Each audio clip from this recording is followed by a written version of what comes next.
Hey guys, Max50 here, and one second, just make sure this is filming. Yeah, it is. Make sure. I just got back from seeing Cabin in the Woods, and it's been a while since I've done a review for you guys. I can't remember what the last one was. I think it was 21 Jump Street, but I'm not sure. And I did see a film after that, which I was meant to review, but I just didn't get around to it, guys. I'm sorry about that, but I had too much stuff to do, so I just didn't get around to reviewing that. But anyways, Cabin in the Woods. Let's stay on track here. Basically, Cabin in the Woods, I would explain the story, but I don't want to give it away because if I explain the story, I've basically given away way too many spoilers. So, yeah, and also don't watch the trailer because that just explains the story and therefore gives away too many spoilers. And, but just to start you off with the story, basically, the story starts off like a generic horror film because that's how it's meant to. It's like sort of spoofing horror films in a way, but in a way that's still a horror, if you understand what I mean. Like, it's a horror spoof rather than a comedy spoof, although it has comedic elements in it, I must say. And from how it started, I thought it was going to be sort of like a mixture of a generic horror film mixed with paintball, because of if you've ever seen the film Paintball, you will understand what I mean when the film starts off, because it looks like it's headed in that route, but it goes a different route. And I wasn't amazingly surprised by it because so many people are saying it's such a surprising twist to the film. It's not really that much of a surprising twist, and they don't really go into enough detail to explain why it's like that. If you've seen the film, you know what I mean. That's the one thing I didn't really like. They didn't go to enough detail to justify it. It's just like, alright, that's there, we got that because we can do this because we can.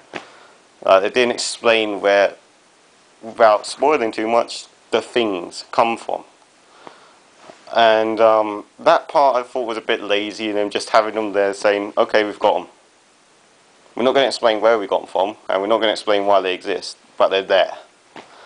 So, yeah, and yeah, it's sort of a hard film to talk about, because I'm going to give away too many spoilers if I talk about the story, as I said. So,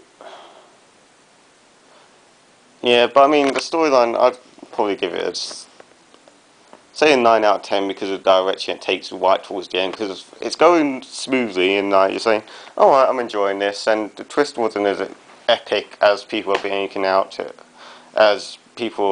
that it would be, but it's still decent and enjoyable. But then, towards the end, it gets really quite fucking tense and bloody as fuck. So, it is extremely gory towards the end, guys. That was, yeah. It reminded me of Nazi Zombies on Call of Duty, if you ever played that. So, yeah. And yeah, those last, probably say about half hour, 45 minutes. Those are fucking tense as hell and amazingly well done, apart from the ending, which I thought was...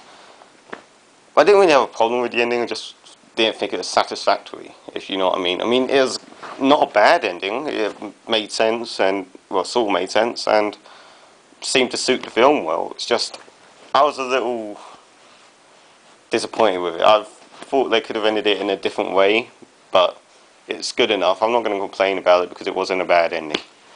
So, yeah, that's why the story get a 9 out of 10. Pretty long fucking talking about that.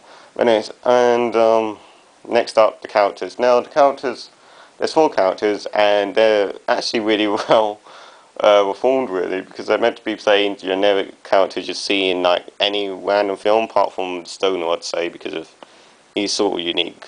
You don't really see that sort of guy in like the old time films, like fucking Evil Dead and shit. But yeah, I mean, the characters, whilst they were meant to be just generic stereotypes, they were actually really well done, and that's mainly down to the actors, because the actors were amazing in the film.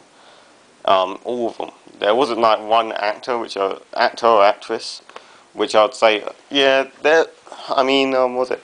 The rest of the people are good, but this person is just pretty shit, you know? It's just the Stoner guy, I would say he's slightly better than the others, but only because he's got like the most variety in his performance, if you understand where I'm coming from, because of, yeah. But everyone in the film was just great, so I'll probably say characters, acting, Characters probably be another 9, and well, actually, characters probably say 9.5. And at 10, I'll give it a 10 because it's all just, it's great. So I mean, it doesn't need to get any better. I mean, yeah. And finally, gore and violence for a horror film. I kind of include this in case you're wondering. So I'd say probably the gore and violence, since it becomes so just becomes a complete gore fest towards the end. I'll probably say the gore and violence is 9.5 Virgin on 10 because I mean, it is extremely fucking gory, but it makes sense why it's so gory. Because like I mean, there's scenes where like hallways and shit are drenched in blood, and I'm not going to go into much more detail than that because I'll spoil it some. So yeah, I'll probably say 9.5, 10. So overall, this film is a really good film if you're into horror films. It's definitely up there with my best films of the year so far, with Project X, 21 Jump Street, and now this. So yeah, Cabin in the Woods is a great film. It's very enjoyable. I'll probably give it a 9.5 overall. One of the best films I've seen this year. I recommend you check it out. And but also, if you haven't seen the trailer yet, do not watch the trailer. See the film, then watch the trailer, because one scene in the trailer actually spoiled a big twist for me. Because of, I mean, it's towards the end of the night. Alright, you know what, guys? Stop this video here, then come back after you've seen the film. I'm just going to talk about a slight spoiler here. So, just go away if you ain't seen the film yet, and then come back after. Okay? This is one spoiler I'm talking about.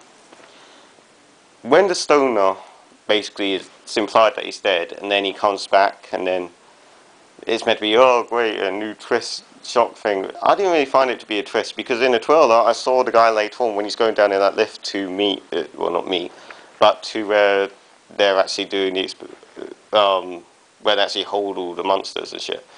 But yeah, yeah, I just wasn't surprised by that. That was all because of in the trailer they showed one clip of them going down in the lift, and that just completely ruined it for me. But apart from that, yeah, great film as I said. I hope you guys enjoyed it. Comment below, let me know what you thought of it if you want to. And this has been an epically long review for no particular reason, because of I know this review has been pretty shit and not too in depth. But fuck it. So yeah. Anyways, that's pretty much it, guys. Marks50 signing out.